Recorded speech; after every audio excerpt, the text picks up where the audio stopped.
कल महात्मा गांधी काशी विद्यापीठ में जलवायु परिवर्तन संगोष्ठी का आयोजन किया गया। कार्यक्रम में मुख्य वक्ता के तौर पर मौजूद राजेंद्र सिंह ने बताया कि विरासत स्वराज यात्रा 22 सितंबर को मदुरई से आरंभ हुई थी। इसी क्रम में महात्मा गांधी काशी विद्यापीठ में छात्रों और अध्यापकों के साथ विकास और विरासत को साथ लेकर आगे बढ़ने पर विचार किया गया। विरासत स्वराज यात्रा 22 सितंबर को मदुरई से आरंभ की थी। आज हम महात्मा गांधी काशी विद्यापीठ में हैं। हम यहाँ के शिक्षकों विद्यार्थियों के साथ विकास और विरासत का रिश्ता क्या है, विकास और विरासत को दोनों को जोड़कर हम सनातन विकास के रास्ते पर कैसे जा सकते हैं। जब हम केवल और केवल विकास के रास्ते पर चलते हैं तो उसमें विनाश होता है, उसमें बिगाड़ होता है। जब हम इस विकास की प्रक्रिया को अपनी विरासत के साथ जोड़कर देखने लगते हैं, समझने लगते हैं, तो उसमें सनातन विकास होता है, उसमें बिगाड़ नहीं होता। और जब हम ऐसा करने लगते हैं तो फिर कोरोना जैसी बीमारी नहीं आती, फिर क्लाइमेट चेंज नहीं होता, फिर ग्लोबल वार्मिंग नहीं होती।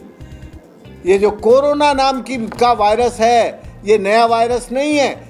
ये जब धरती बन रही थी, जब H और O ये दोनों अणु आपस में मिले, जल बना, तभी ये वायरस का इस प्लेनेट पर जन्म हुआ। तो ये कोई नया तो नहीं है, ये तो बहुत पुराना है। लेकिन ये मानव शरीर पर क्यों नहीं हमला कर पाया अब तक? क्योंकि इसको नियंत्रण करने वाला इकोसिस्टम मौजूद था इस दुनिया में। तो जब तक वो इकोसिस्टम मौजूद था, जब तक वो फूड चेन मौजूद थी, तब तक कोरोना ने आदमी के शरीर पर हमला नहीं किया। जब इस फूड चेन में से वो खत्म हो गए, तब ये वायरस आदमी को मारने लगा है, आदमी के लिए खतरा पैदा हो गया। इसलिए मैं इस यात्रा के दौरान ये जो हमारा आधुनिक विज्ञान है, इस आधुनिक विज्ञान का विनाश और ये तकनीकी और इंजीनियरिंग का शोषण, प्रदूषण और अतिक्रमण रोकने वाली भारतीय ज्ञानतंत्र को, विरासत को अपने विद्यार्थियों को, शिक्षकों के साथ संवाद करने के लिए और एक बुनियादी समझ पैदा करने के लिए, जिसको महात्मा गांधी ने नई तालीम कहा था, जिसको बापू ने बुनियादी शिक्षा कहा था, उस बुनियादी शिक्षा को बढ़ाने के लिए ये यात्रा शुरू की है। कितने दिन चलेगी मालूम नहीं, लेकिन मैं इस यात्रा के दौरान इस देश के सारे विश्वविद्यालयों में जाऊंगा।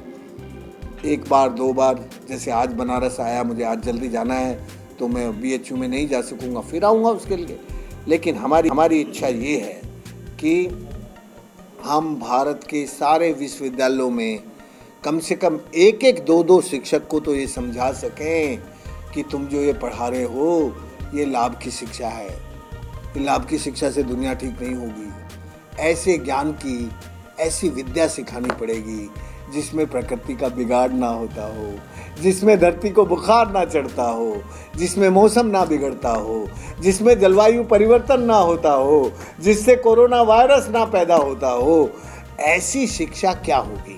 ऐसी शिक्षा होगी हमारे प्रकृति के रक्षण, संरक्षण और पोषण की शिक्षा। जब प्रकृति का संतुलन बनेगा, जब हमारा इकोसिस्टम ठीक होगा, तब हम ऐसे विकास के रास्ते ढूंढें, ऐसे विकास के रास्ते पे होंगे जिसमें बिगाड़ ना हो।